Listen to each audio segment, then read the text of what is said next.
네, 여러분, 이번 주와 다음 주는 참 은혜로운 주간인 것 같습니다. 그죠? 네. 오늘도 예배가 있고 내일도 예배가 있고 또 주일은 1월 1일은 또 주일이라서 예배가 있고, 그죠? 마치 옛날 말씀 사경회처럼 3일 동안 쭉 말씀 듣고 이렇게 예배하는 게 얼마나 좋아요. 그죠? 네, 그리고 우리가 또 이어서 신년 특별 새벽 기도회도 있습니다. 여러분, 우리가 흔히 말하는 이 믿음 좋은 사람들의 특징이 뭔지 아십니까? 예배하는 자리, 은혜 받는 자리를 사모한다라는 거예요. 우리 성도님들 모두 은혜 받는 자리를 사모하시기를 축복합니다. 특히 이번 성구영신 예배 때랑 신년 특세 때 우리 어린아이부터 어르신들까지 모든 가족들이 다 같이 와서 은혜 받으면 정말 좋을 것 같아요. 옛날에는 우리 특세 때 부모님들이 애들 안고 손잡고 교회 오고, 애들은 자다 일어나서 막 머리에 새집 져가지고 붕 떠있는 모습, 이런 모습들이 요즘에 왜 이렇게 그리운지 모르겠어요. 성구영신 예배나 특세 때 아니면 언제 한번 다 같이 이렇게 온 가족이, 온 세대가 모여서 또 예배를 드려볼 수 있겠습니까? 그죠? 그래서 코로나 시기도 다 끝나가고 모든 것이 점점 다 회복되는 이때에 이 신년 특세를 통해서 우리의 영적인 야성이 회복되기를 간절히 소망합니다. 여러분, 우리의 마음밭이요, 은혜 받기를 사모하고 갈망하면 하나님이 은혜 안 주실 수가 없습니다. 오늘 이 밤 그 주님의 은혜를 사모할 때 여러분, 폭포수같이 내려오는 그 성령의 은혜를 맛보는 시간이 되기를 간절히 축복합니다.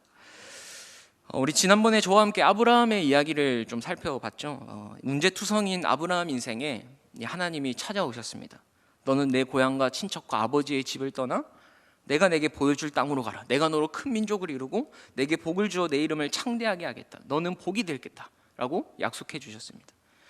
그런데 아브라함은 가나안 땅으로 바로 가지 않고요, 어디에 들렀죠? 혹시 기억나시나요? 하란이라는 곳에 이르렀고 그 하란에서 정착하고 말죠. 여러분, 우리는 아브라함이 한 번에 잘 순종해서 가나안 땅으로 갔구나라고 생각하지만 그게 아니고요, 불순종하면서 버티고 버티다가 75세의 나이가 되어서 비로소 순종을 했던 것입니다. 그래서 75세의 나이는 불순종의 나이다라고 했죠.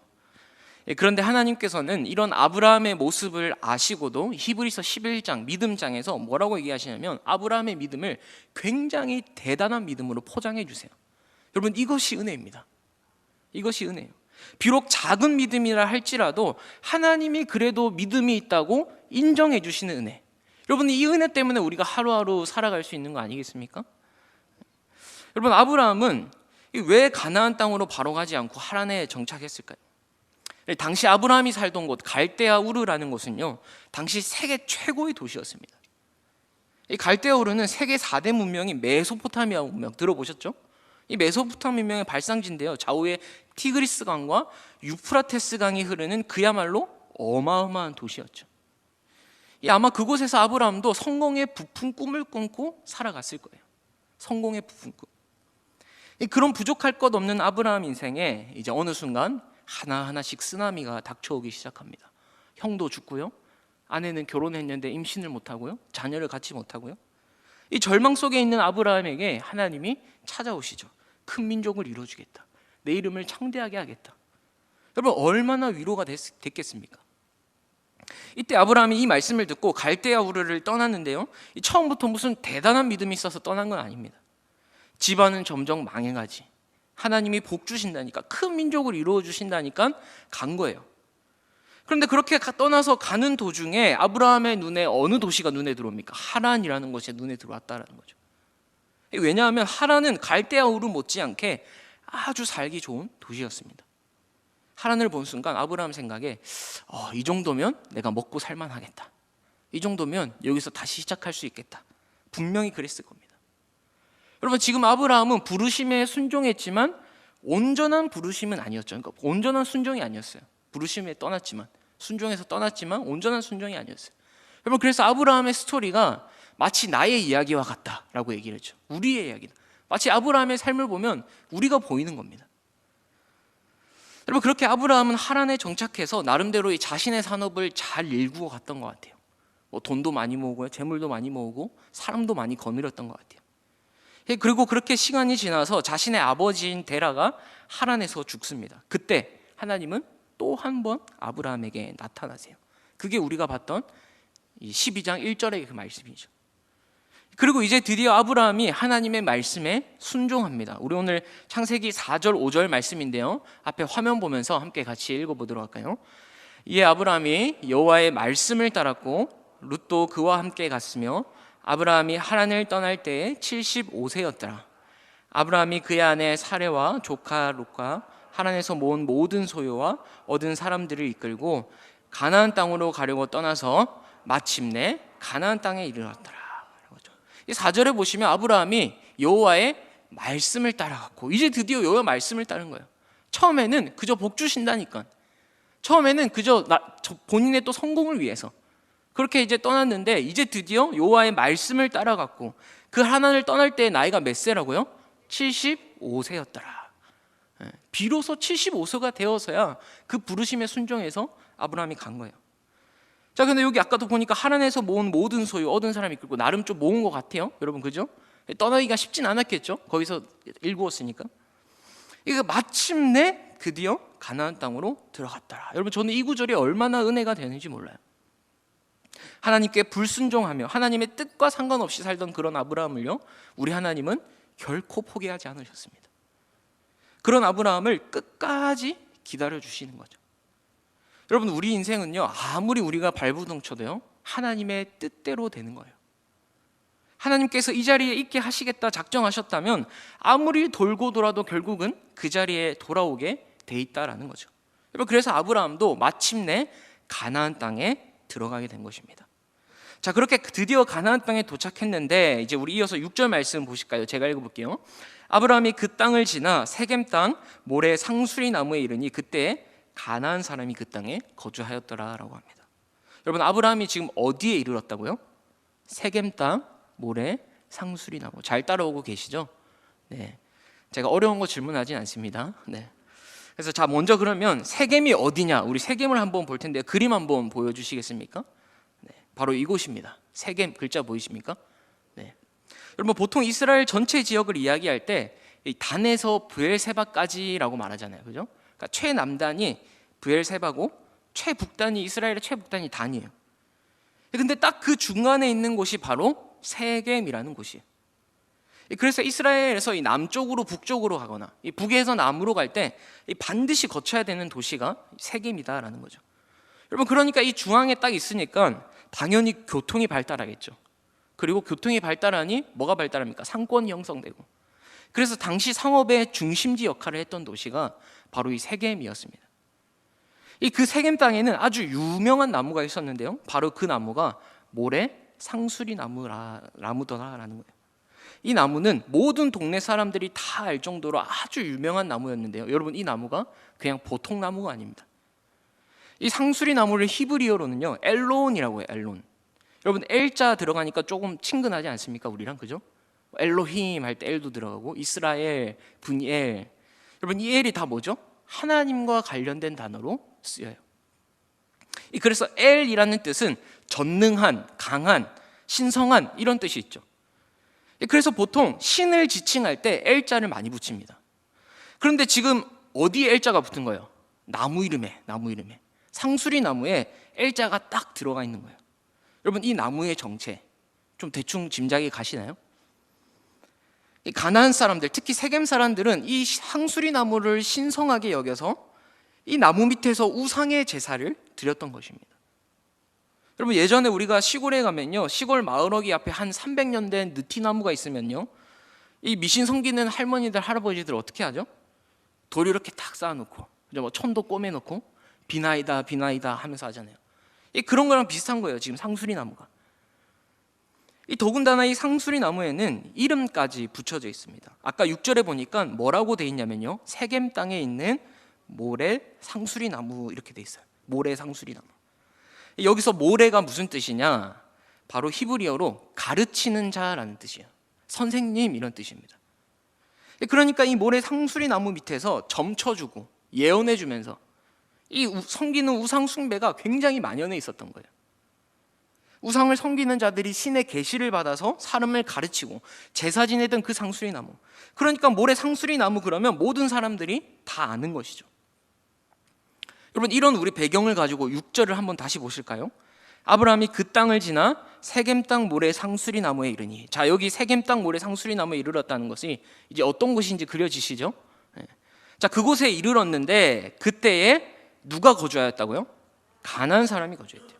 여러분 생각해 보십시오. 가나안 땅에 왔으니 당연히 누가 거주하는 게 당연합니까? 맞죠? 가나안 사람이 거주하는 게 당연한 거예요. 하지만 그 당연한 것이 굳이 지금 성경을 언급할 때는 그 의도가 있는 것이죠. 여러분 지금 아브라함은 하나님이 떠나라 하고 해서 떠났습니다. 나름 하란에서도 괜찮게 살았는데, 그래서 그것을 떠난다는 것은 분명 쉽지 않았을 텐데 순종을 했어요. 그렇게 우여곡절 끝에 가나안 땅에 왔는데 현실은 어떻습니까? 적대적인 가나안 문화가 있고 우상 숭배가 가득합니다. 한번 그 지나다니는 그 세겜을 고시를 한번 생각해 보세요. 상수리나무 위치를. 세겜이라는 교통의 요지, 그 상업의 중심지에서 수많은 사람들이 왔다 갔다 합니다.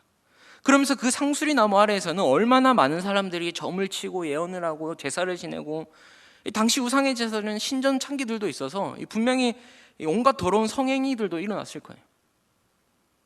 여러분 그 모습을 한참 지켜보는 아브라함, 그 모습을 한참 동안 지켜보는 아브라함, 그 아브라함의 마음이 어땠을까요? 내가 과연 여기서 살아남을 수 있을까? 내가 잘못 온 건 아닐까? 여러분 그때 바로 하나님께서 아브라함에게 나타나셔서 이렇게 말씀합니다. 7절 말씀인데요, 여호와께서 아브라함에게 나타나 이르시되 내가 이 땅을 내 자손에게 주리라 하신지라 라고 해요. 여러분 이 말씀을 들은 아브라함 어땠을까요? 물론 위로도 됐겠습니다만, 제가 만약 아브라함이라면요 더 암울했을 것 같아요. 오히려 막 감사합니다, 하나님 이 땅을 제 자손에게 주시겠다고요? 막 이런 마음이 들기보다는 제가 아브라함이었다면 지금 하나님이 하시는 약속과 눈에 보이는 현실이 너무 거리가 멀게 느껴졌을 것 같아요. 왜냐하면 말씀드렸다시피 세겜이라는 땅은 가나안의 가장 중심지에 있는 땅이에요. 교통과 상권이 발달해서 이미 거기에 많은 사람들이 거주하고 있습니다. 이 가나안 사람들이 그곳에 이미 거주하고 있다고 이 성경이 언급하는 것은요, 아브라함이 얻을 땅이 거기에 하나도 없다는 말이에요. 이 땅을 주시겠다라고 했지만 정작 아브라함은 땅 한 평도 없습니다. 그리고 사실 이 세겜이라는 땅이요, 아까 말씀드렸듯이 교통의 요지이고 이 상업이 발달했다 하더라도 아브라함이 원래 살았던, 우리 아까 배웠던 갈대우를 한번 생각해 보세요. 하란. 여러분 그곳과 비교하면 사실은 잽이 안 됩니다. 이 가나안 땅이 여러분 우리가 젖과 꿀이 흐르는 땅, 축복의 땅이라고 해서 정말 먹고 살기 좋은 땅이라고 보통 생각들 하시는데요, 실제로 가나안 땅은 그렇지 않아요. 지금도 이스라엘 가보시면은, 성지순례 가시면은 아실 겁니다. 험악한 상지도 많고요, 골짜기도 많고요, 밑에 남부는 다 광야예요. 사실 대부분의 이스라엘 지형이 평지보다는 여러분 산악지대가 더 많습니다. 그래서 논밭도 평지가 별로 없으니까 계단식으로 지어요. 계단식으로. 곳곳에 골짜기도 많고, 그런 골짜기 사이사이에 땅이 있으면 그걸 이용해서 집을 짓는 거예요. 촌을 만들고 도로를 쓰고 도로로 만들고 이런 거죠. 그런데 그 땅을 보여주면서 이 땅을 너한테 주겠다, 아브라함한테.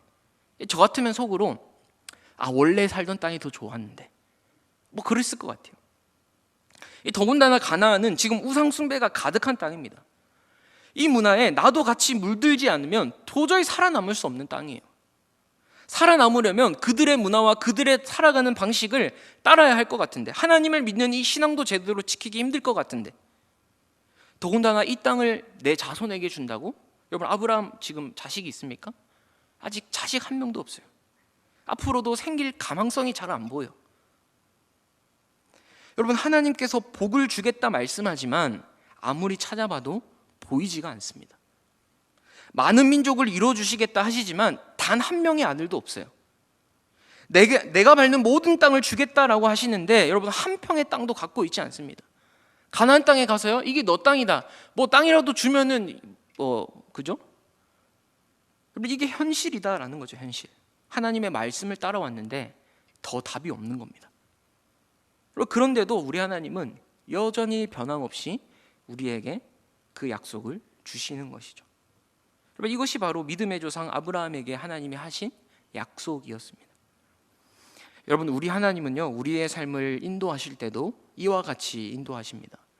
변치 않는 말씀을 주시고 그 약속을 신실하게 이루시는데, 다 된 밥상에 그냥 숟가락 착 얹어서 맛있게 식사할 수 있도록 주로 이런 환경이 펼쳐지지가 않습니다. 눈에 보이는 환경과 이 말씀이 너무 거리가 멀게 보이는 거예요. 여러분, 하나님은 내가 할 수 있는 것이 아무것도 없어 보이는 그런 환경 속에서 우리에게 뭘 알려주시기를 원하시는 걸까요? 지금 아브라함에게 무엇을 알려주시기를 원하시는 걸까요? 여러분, 한번 저 따라해 보실까요? 하나님의 약속은 반드시 이루어진다. 한 번 더 따라해 보세요. 하나님의 약속은 반드시 이루어진다. 그걸 알려주시는 거예요. 하나님이 계획하셔서 하나님이 말씀하셨고 하나님이 약속하셨기 때문에 그 약속을 성취하시는 것도 하나님이시구나.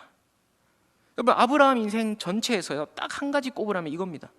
말씀하시고 약속하신 대로 친히 이루시는 하나님, 그 하나님이 아브라함의 삶에 함께 하시는 거예요.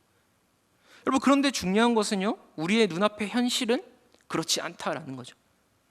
말씀이 이루어질 징조라도 보이던지 뭔가 보여야 되는데 오히려 상황과 환경은 우리를 더 불신하게 만듭니다. 여러분, 그래서 뭐가 필요합니까? 바로 믿음이라는 것이 필요하죠. 믿음. 상황과 환경을 보지 않고 하나님의 약속을 믿는 믿음. 현실을 바라보지 않고 상황과 환경을 뛰어넘어서 결국에는 하신 약속을 이루고야 마시는 그 하나님의 신실하심. 여러분, 그 약속과 그 말씀을 붙잡는 믿음이 우리에게는 필요하다라는 거예요. 그러니 여러분, 말씀을 딱 붙잡으셔야 합니다. 도저히 보이지 않아도, 아무리 봐도 이루어질 것 같지 않아도 말씀을 붙잡는 게 승리하는 길이고, 말씀을 붙잡는 게 여러분 우리가 사는 길이에요. 여러분, 우리는요, 현실을 바라보는 자들이 아닙니다. 현실을 붙잡는 자들도 아니에요. 우리는 하나님의 약속을 바라보고 하나님의 약속을 붙잡는 자들이죠. 여러분은 그 믿음의 눈을 나에게도 달라고 기도하셔야 돼요. 그 믿음의 눈으로 이 땅을 바라보고 나의 삶을 바라보게 해달라고 기도해야 하는 것이죠.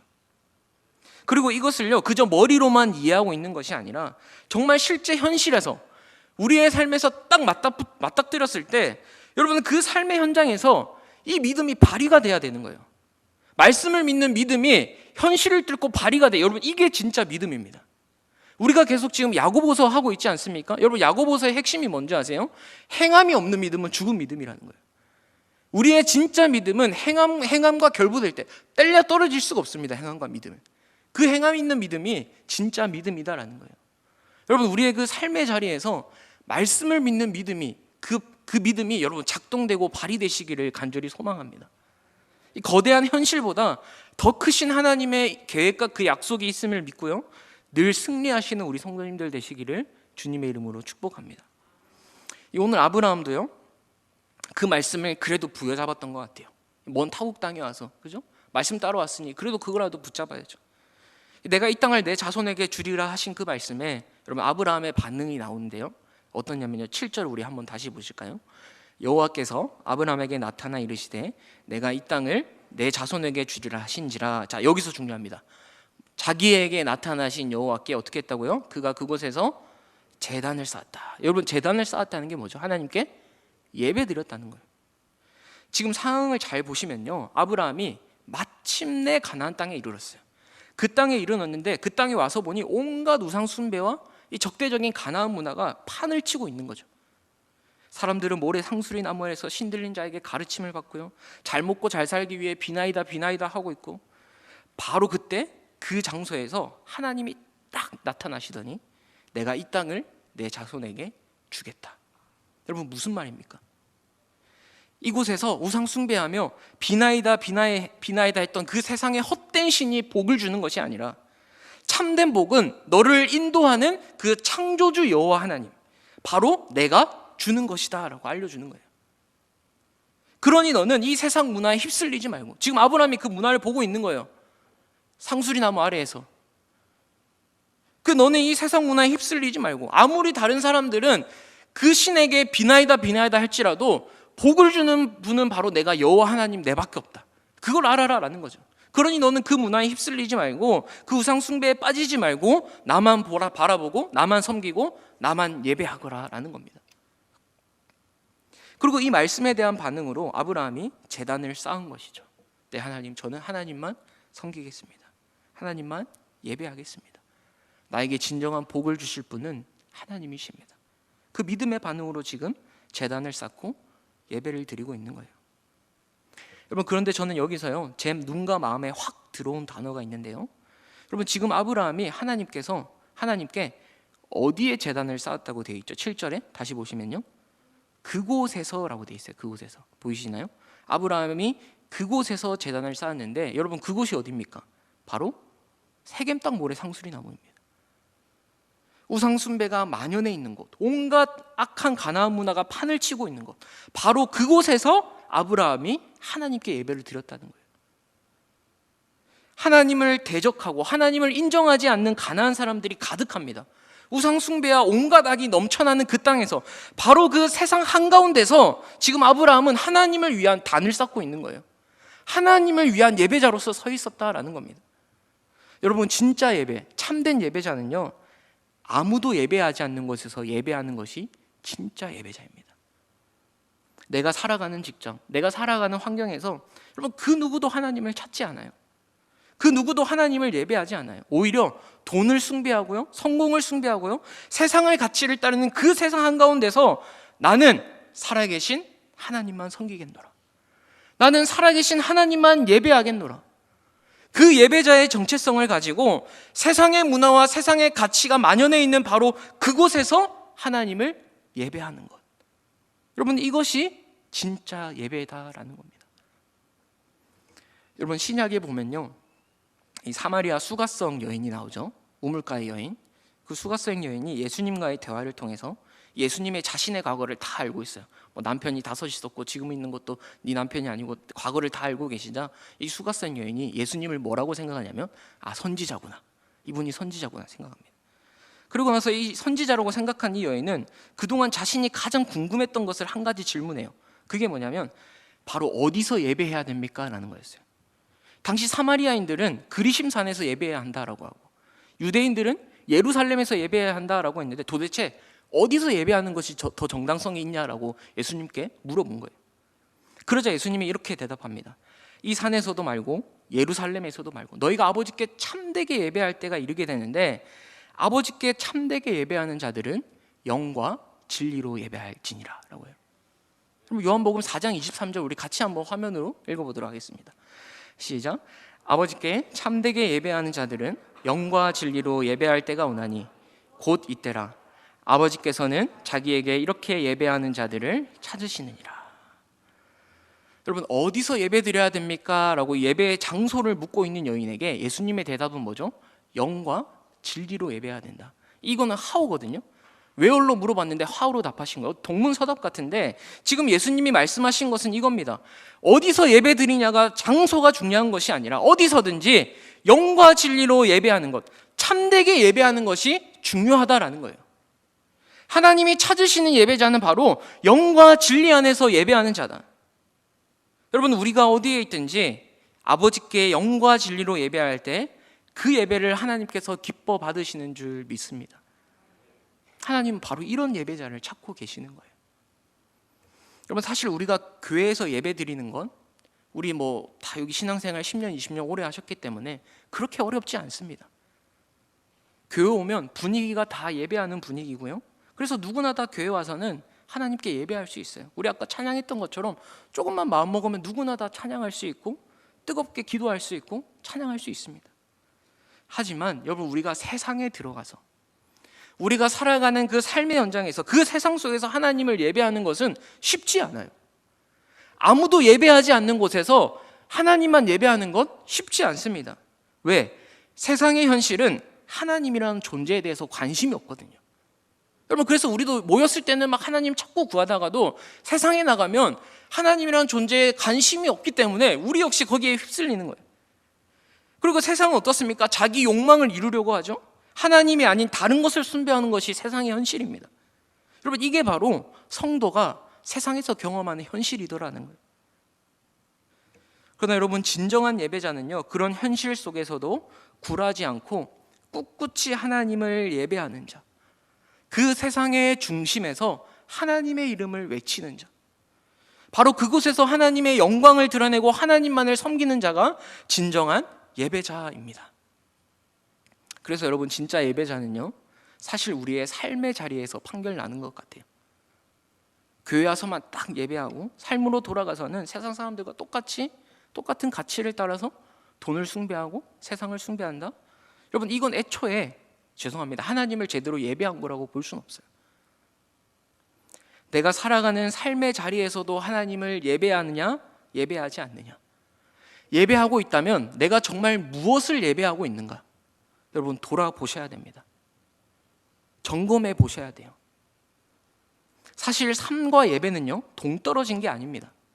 우리의 삶이 곧 예배고 예배가 곧 삶인 거예요. 이 공적인 예배가 그대로 우리의 삶에 흘러 들어가고 우리의 삶이 이 예배에 투영되는 겁니다.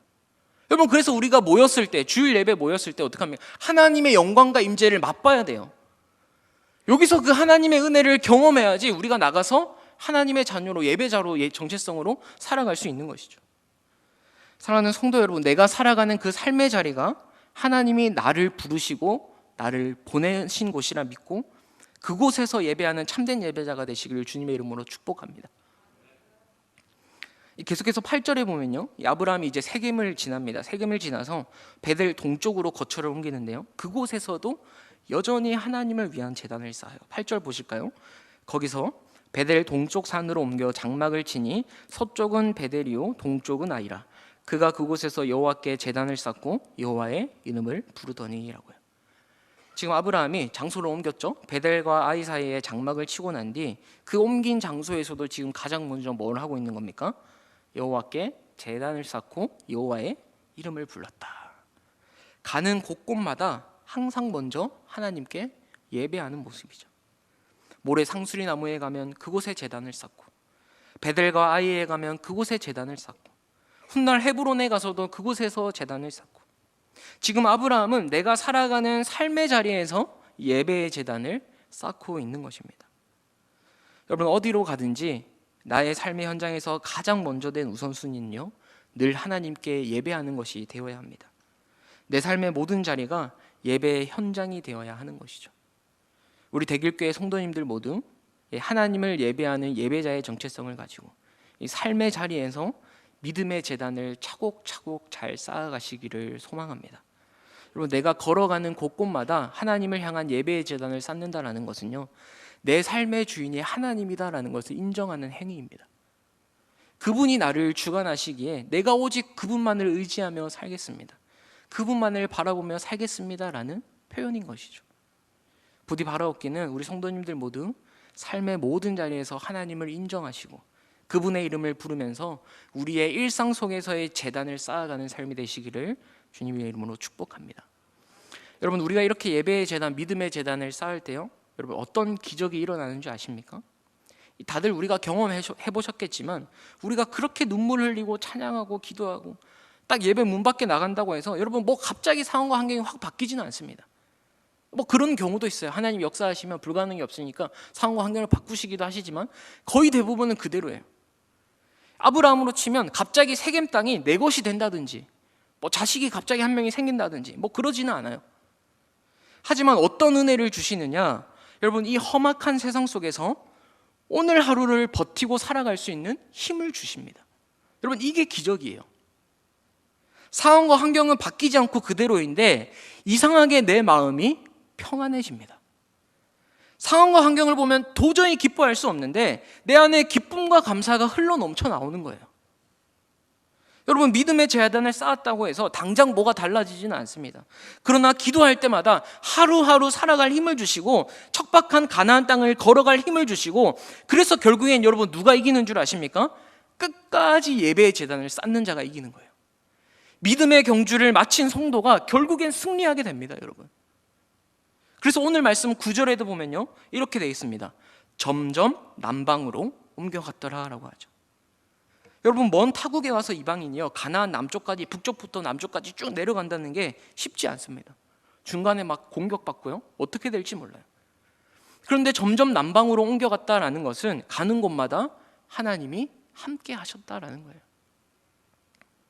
믿음의 제단을 쌓는 자에게 하나님이 친히 인도하셔서 끝까지 달려갈 수 있는 힘을 주시고 마침내 승리하게 하시더라라는 말씀입니다. 여러분, 어떤 상황 속에서도 낙심하지 않고 하루하루 제단을 쌓다 보면요, 하나님께서 하루하루 살아갈 힘을 주시고 결국 우리가 하나님이 원하시는 목적지에 서 있게 될 날이 오게 될 줄 믿습니다. 그럼 마지막으로요, 하나님께서 오늘 아브라함에게 내가 이 땅을 내 자손에게 주리라 하신 이 약속이 훗날 어떻게 됐을까요? 여호수아 24장 25절 말씀입니다. 우리 함께 같이 읽어보도록 할게요. 그날에 여호수아가 세겜에서 백성과 더불어 언약을 맺고 그들을 위하여 율례와 법도를 제정하였더라. 여러분, 이 여호수아의 말씀은 우리가 잘 아시다시피 이제 아브라함의 후손들이 12지파를 이루어서 가나안 땅을 정복했을 때죠.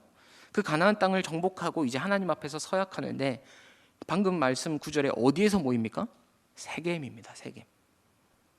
우리의 믿음의 조상인 아브라함이 처음 가나안 땅에 와서 눈물 흘리며 예배했던 곳, 바로 그곳에서 수백만의 이스라엘이 모여서 이제 여호와께서 이 땅을 우리에게 주셨으니 우리가 율례와 법도를 제정하고 하나님의 말씀대로 살자 결단하고 있는 거예요. 여러분, 수백 년 전 아브라함, 우리 오늘 받지 않습니까? 자손도 없고요, 땅 한 평도 없고요. 그곳은 우상 숭배와 가나안 문화가 찌들어 있는 곳입니다. 그런데 바로 그곳에서 지금 이스라엘 백성들이 수백만의 대군을 이루어서 누구를 예배하고 있습니까? 하나님을 예배하는 거예요.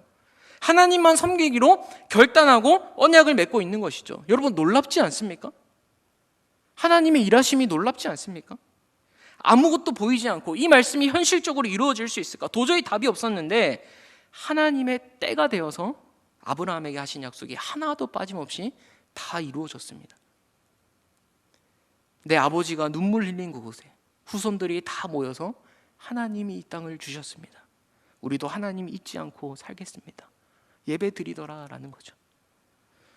여러분, 아무리 힘들어도 하루하루 믿음의 제단을 쌓으면요, 우리가 생각지도 못한 하나님의 일하심과 그 역사를 경험하게 될 줄 믿습니다. 내가 쌓은 그 믿음의 제단이 나의 인생길을 끝까지 달려갈 수 있는 능력이 되고 하나님의 때가 참에 내 자녀와 후손들이 그곳에서 예배하는 제단 되게 하실 줄을 믿으시기 바랍니다. 우리 함께 같이 찬양하고 우리 들었던 말씀으로 같이 함께 기도하면서 나아갔으면 좋겠어요. 우리 아무도 예배하지 않는 예배자라는 찬양인데요, 우리 앞에 가사를 보시고 우리 한번 가사를 먼저 같이 읽어볼까요? 처음부터 같이 읽어볼게요. 시작. 아무도 예배하지 않는 그곳에서 주를 예배하리라. 아무도 찬양하지 않는 그곳에서 나 주를 찬양하리라. 누구도 헌신하지 않는 그곳에서 주께 헌신하리라. 누구도 증거하지 않는 그곳에서 나 주를 증거하리라. 내가 밟는 모든 땅 주를 예배하게 하소서. 주의 보혈로 덮어지게 하소서. 내가 선이고 주의 거룩한 곳 되게 하소서. 주의 향기로 물들이소서. 여러분, 이 가사를 생각하시면서 정말 이런 마음으로 우리가 같이 찬양을 불렀으면 좋겠어요. 여러분의 삶의 자리를 한번 생각해 보십시오. 직장에서, 가정에서, 내가 지금 살아가고 있는 그 땅에서 나는 과연 누구를 예배하고 있는가, 무엇을 예배하고 있는가, 한번 생각해 보시면서 그 땅이 하나님을 예배하는 초소 되게 하여 주옵소서. 우리 이런 마음으로 같이 함께 찬양하며 나아가겠습니다.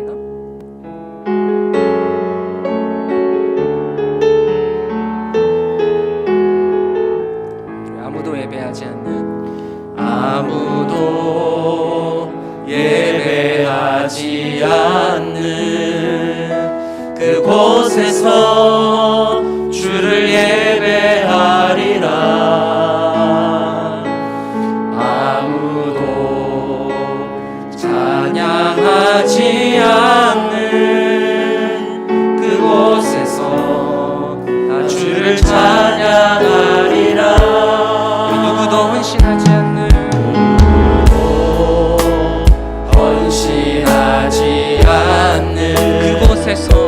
그곳에서 주께 헌신하리라. 누구도 증거하지 않는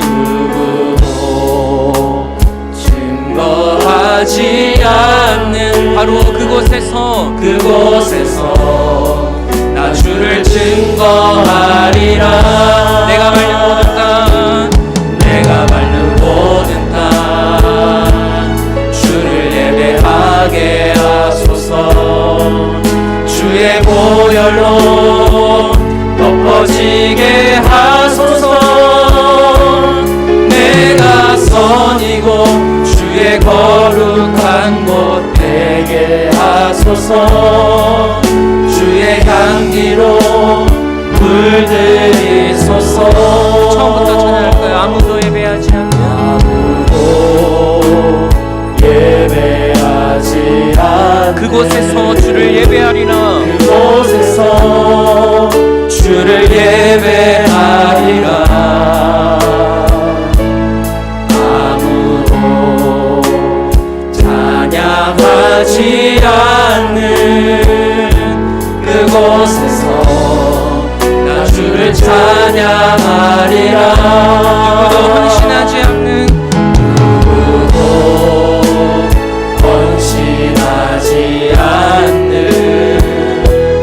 그곳에서 주께 헌신하리라.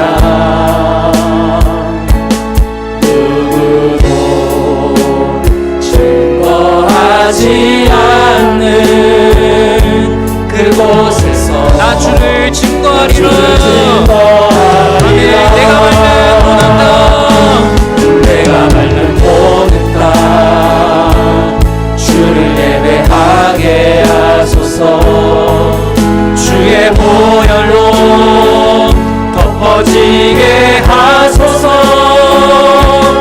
내가 선이고 주의 거룩한 곳 되게 하소서.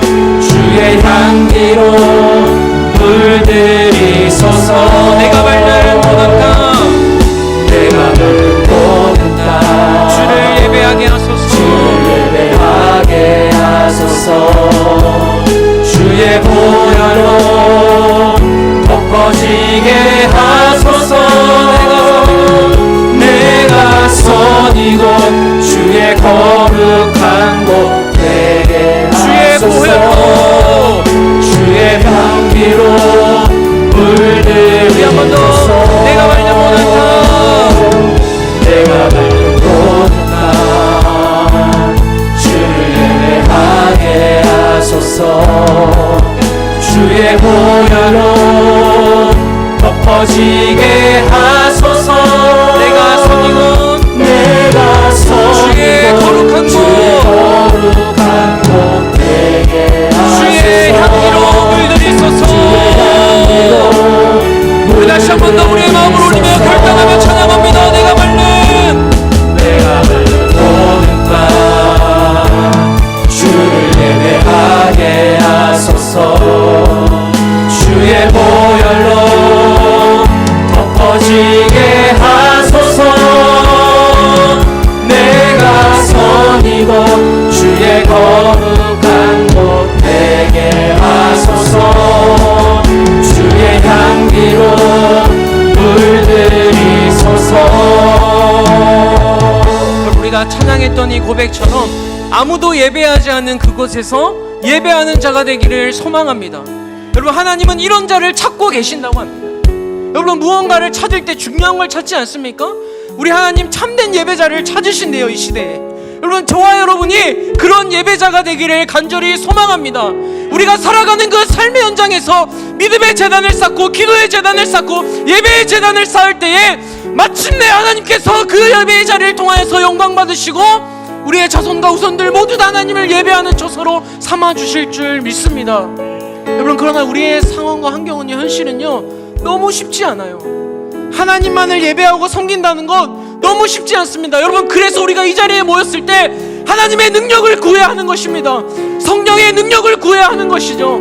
하나님께 기도함으로 달려나가야 하는 것입니다. 여러분, 이 시간 함께 우리가 간절히 기도하며 나아갈 때에 하나님, 내가 살아가는 그 삶의 자리에서 하나님을 예배하는 자가 되게 하여 주시옵소서. 하나님 영광 받아주시고 하나님의 보혈로 덮어주시고 주님의 향기가 물들게 하여 주옵소서. 우리 함께 주여 한번 부르시고 기도합니다. 주여.